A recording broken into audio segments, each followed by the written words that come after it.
Have you ever watched the person you love become a complete stranger right before your eyes? I saw it in the faint blue light of a phone screen at 2 in the morning. My wife Sarah was asleep next to me, her breathing even, the picture of innocence. But her phone, which she'd started guarding like a state secret, had lit up on her nightstand. A single message preview was visible, a name I didn't recognize, Julian. The text was simple, but it detonated my world. That escape route we practiced today? Think you're going to need it soon. I stared at the words, my heart turning to ice in my chest. It wasn't just the name or the late hour, it was the language. Escape route.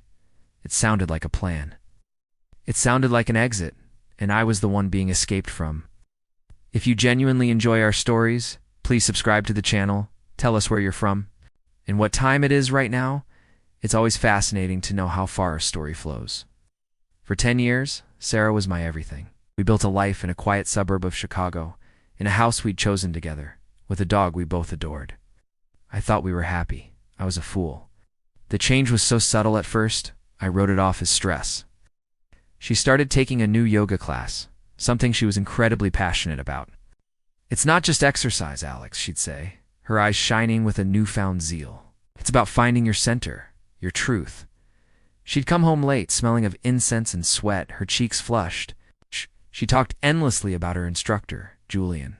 He was a guru, a spiritual guide, a man who understood the deeper energies. I'd just nod along. Happy that she'd found a hobby. I didn't realize her hobby was another man. Then came the strange behavior. The phone was always angled away from me. She'd take calls in the other room, her voice a low murmur. When I'd walk in, she'd hang up abruptly. Just a friend from class. She'd brush it off. Her smile a little too bright, a little too brittle. Receipts for dinners I wasn't at started appearing, tucked away in her purse. Charged from a hotel bar on a Tuesday afternoon. A business meeting ran late. She'd lie, not even bothering to look me in the eye.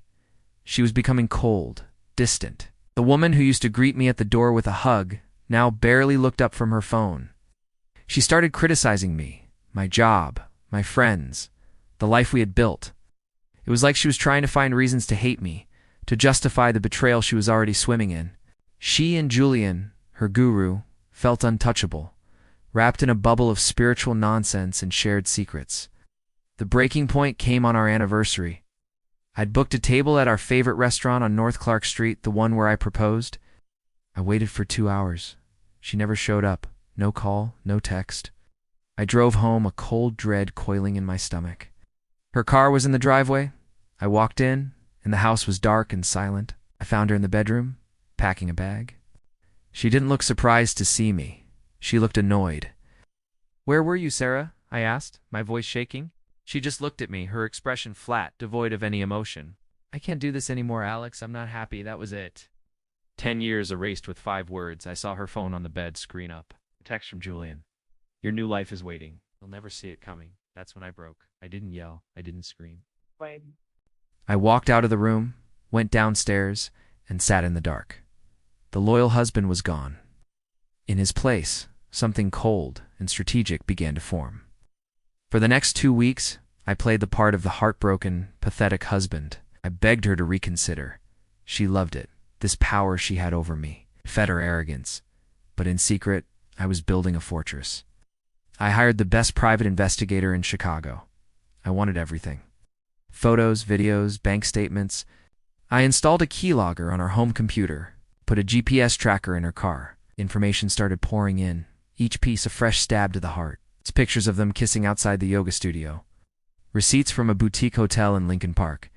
Emails detailing their plans to drain our joint accounts and move to Miami. They weren't just having an affair. They were systematically dismantling my life. Julian, the enlightened yoga instructor, was teaching her more than downward dog. He was teaching her how to be a thief. He was teaching her escape routes from our marriage, from our shared history, from the law. The trap was set. Sarah had filed for divorce, her lawyer a shark who immediately went after the house, my savings, my pension. They claimed I was emotionally abusive, that she was a victim. They had no idea what was coming. The day of the deposition was a masterpiece of controlled demolition. Wow. We sat across from each other at a long mahogany table in a sterile downtown law office. Sarah looked smug, confident. Julian was there for moral support, sitting in the back, a smirk on his face. Her lawyer started painting a picture of a long-suffering wife. Then it was my lawyer's turn. He placed a thick binder on the table. "Mr. and Mrs. Miller?" he began, his voice calm. "We have a few items to discuss regarding your shared assets."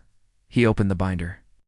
The first page was a high-resolution photo of Sarah and Julian, wrapped in each other's arms on the balcony of a hotel room, dated 3 months prior. Sarah's face went white. Julian's smirk vanished. One by one, my lawyer laid out the evidence. Bank statements showing thousands of dollars transferred to an account in Julian's name. Transcripts of their emails, planning to hide assets. A detailed report from the private investigator, chronicling every secret meeting, every lie. He even had a recording of Julian bragging to a friend about how he was going to retire early thanks to his new, wealthy girlfriend. Her lawyer was speechless. The air in the room grew thick and heavy. The final piece of the puzzle was a document from a forensic accountant, proving they had already embezzled over $100,000 from our joint business account. The legal trap snapped shut. The lawyer immediately advised her to drop the case and accept my terms, which were simple. She would walk away with nothing but her clothes and the debt she'd incurred. The social trap was next. I sent a carefully curated package of the evidence to the board of the yoga studio where Julian worked, and to a few of Sarah's most gossipy friends.